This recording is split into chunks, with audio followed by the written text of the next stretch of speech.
नमस्कार, मैं हूं अभिषेक उपाध्याय। आप देख रहे हैं टॉप सीक्रेट। इस समय की बहुत ही अहम खबर यह है कि राहुल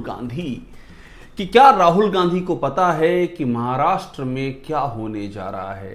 राहुल गांधी को महाराष्ट्र की नब्ज समझ में आ गई है। क्या राहुल गांधी को पता है कि कांग्रेस में कंप्रोमाइज हो चुका है? क्या राहुल गांधी को पता है कि कांग्रेस जानबूझ करके महाराष्ट्र हारने जा रही है? यह हैरान करने वाला मामला है कि आखिर कोई पार्टी महाराष्ट्र जैसा राज्य क्यों हारना चाहेगी। मुंबई जिसे देश की आर्थिक राजधानी कहा जाता है, ऐसा महाराष्ट्र। मगर मुद्दा क्या है कि अभी हाल ही में कांग्रेस हरियाणा हारी है और हरियाणा के बारे में यही कहा जाता है कि हरियाणा से जो रेवेन्यू आता है वो रेवेन्यू किसी भी राजनीतिक पार्टी को उसके पैरों पर खड़ा कर सकता है। इतना रेवेन्यू आता है हरियाणा से और उस हरियाणा को कांग्रेस ने जीती ही बाजी हाथ से फिसल गई। तो क्या महाराष्ट्र में वही होने जा रहा है?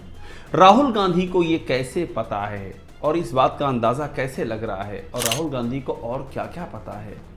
क्या उन लोगों के नाम भी पता हैं जो कांग्रेस को महाराष्ट्र में चुनाव हरवाने जा रहे हैं?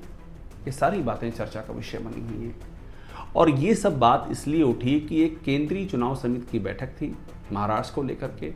राहुल गांधी उसमें भड़क गए, वो बेहद ही गुस्सा हुए। उन्होंने सूत्र बताते हैं कि सवाल उठाया कि आप अपनी जीती हुई सीटें शिवसेना को दे रहे हो, शिवसेना उद्धव ठाकरे उसको आप दे रहे हो। विदर्भ की सीटें जहां कांग्रेस मजबूत है वो आप शिवसेना को दे रहे हो। ये कैसे हो रहा है? राहुल गांधी इतने नाराज हुए कि वो जानकारी ये मिली कि इस बैठक को छोड़ करके चले गए। जानकारी इस बात की भी कि राहुल गांधी को ये भी पता चल गया है कि वो कौन लोग हैं जो महाराष्ट्र में ये खेल कर रहे हैं। और राहुल गांधी इतना अलर्ट क्यों है, अब ये भी समझिए। क्योंकि वही है ना कि दूध का जला छाछ को भी फूंक फूंक कर पीता है। ये काम हरियाणा में हो चुका है। हरियाणा में कांग्रेस का जीतना तय माना जा रहा था। सारे एग्जिट पोल कांग्रेस को जिता रहे थे। राहुल गांधी को भी कॉन्फिडेंस था कि कांग्रेस जीत जाएगी। उन्होंने बड़ी मेहनत की, हरियाणा में खूब घूमे, मगर कांग्रेस हार गई। वहां भी कुछ बातें थीं जिनकी बड़ी चर्चा थी, लेकिन उस समय राहुल गांधी ने ध्यान नहीं दिया। जैसे कि हुड्डा और शैलजा की लड़ाई जो इस मुकाम पर पहुंच गई थी कि वहां पर करीब 90 में से 70 से ऊपर टिकट भूपेंद्र सिंह हुड्डा बांटते हैं अपने करीबियों को और शैलजा अड़ जाती हैं अपने करीबियों के लिए। उसके बाद शैलजा चुनाव के प्रचार से कुछ दिनों तक दूर रहती हैं, अपनी नाराज़गी सामने रखती हैं वो, और ये सब होता है।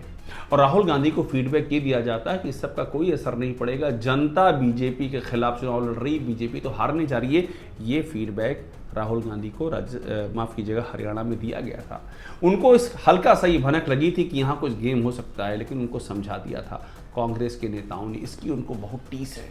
एक जीता हुआ प्रदेश उनके हाथ से निकल गया और कांग्रेस में किसी ने भी, वहाँ के जो जिम्मेदार हैं उनमें से किसी ने भी हकीकत सामने नहीं रखी। सूत्र बताते हैं कि वे भूपेंद्र सिंह हुड्डा से बेहद नाराज हैं। कुमारी शैलजा से भी उनकी नाराजगी है कि आपस की लड़ाई किस मोड़ पर आ गई और अब महाराष्ट्र में इसी का पार्ट 2 होने जा रहा है, इसका उनको अंदाजा लग गया है। बड़ी बात यह है कि तीनों ही पार्टियां, कांग्रेस, एनसीपी और शिवसेना उद्धव ठाकरे, इसमें से कांग्रेस इस लिहाज से सबसे बड़ी है कि वो एक राष्ट्रीय पार्टी है। वो महाराष्ट्र में बड़े भाई की भूमिका में रही है। आप याद कीजिए, जब महाराष्ट्र में कांग्रेस की सरकार होती थी तो कांग्रेस का मुख्यमंत्री होता था, एनसीपी का डिप्टी सीएम होता था। उस स्थिति से आज कांग्रेस इस हालत में पहुंच गई है कि जहां जब सीट बंटवारा होता है तो जितना कांग्रेस को मिलता है उतना ही शिवसेना को मिलता है, उतना ही एनसीपी को मिलता है। जो अभी तक बात सामने आई है तस्वीर, ये भी कांग्रेस के लिए एक बड़ा धक्का, बड़ा सदमा होता है। कांग्रेस के लिए एक बड़ा सदमा ये भी होता है कि समाजवादी पार्टी वहाँ पर 5 सीटों का ऐलान कर देती कि हम इलेक्शन लड़ने जा रहे हैं यहाँ से, और यहाँ भी राहुल गांधी को कॉन्फिडेंस में कांग्रेस के ही नेता नहीं लेते हैं। वो यहाँ भी अड़े होते हैं कि समाजवादी पार्टी से क्या फ़र्क पड़ता है, समाजवादी पार्टी महाराष्ट्र में क्या है। ये वही लोग थे जो शुरुआत, जिन्होंने मध्य प्रदेश में कहा था कि यहाँ समाजवादी पार्टी क्या है। आप याद कीजिए, कमलनाथ ने कह दिया था कौन, अखिलेश वखिलेश, और समाजवादी पार्टी को नहीं दिया था। जानकारी है कि राहुल गांधी चाहते थे कि मध्य प्रदेश में कमलनाथ की इतनी ना चले। वो चाहते थे कि वहां पर कैंडिडेट के चुनने में केंद्र की भूमिका रहे, यानी कि कांग्रेस आलाकमान की, लेकिन कमलनाथ ने नहीं सुनी उनकी और ये नुकसान हुआ।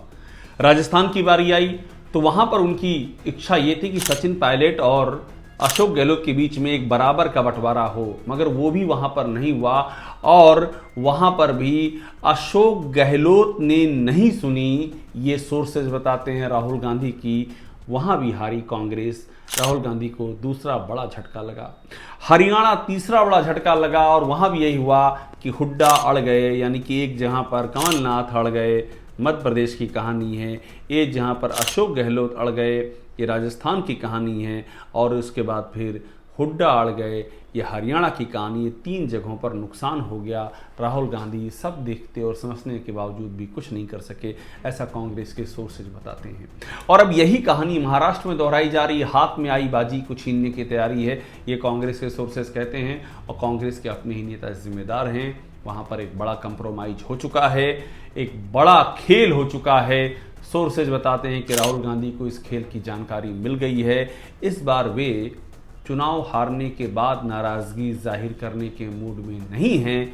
अभी नतीजा नहीं आया है, नहीं पता कि कौन जीतेगा या कौन हारेगा, लेकिन राहुल गांधी ने अपनी नाराज़गी साफ कर दी है। और इसके साथ ये भी साफ हो गया है कि क्या कांग्रेस एक के बाद दूसरा स्टेट अपनी ही गलतियों से हारती आई है और आगे भी हारने जा रही है। क्या महाराष्ट्र में खेल हो चुका है? क्या महाराष्ट्र में कांग्रेस ही कांग्रेस को हराने जा रही है? क्या कांग्रेस के सहयोगी ही कांग्रेस के दुश्मन बन चुके हैं? और क्या राहुल गांधी को भी अंधेरे में रखा जा रहा है? सवाल बहुत ही बड़े हैं और राजनीति ऐसे ही यक्ष प्रश्नों का असली नाम होती है। तो आज के लिए इतना ही। टॉप सीक्रेट देखते रहिए, लाइक कीजिए, सब्सक्राइब कीजिए, बेल आइकन दबाइए और यहाँ पर वो सारी खबरें पाइए जो आपको सिर्फ यही मिलेगी। धन्यवाद।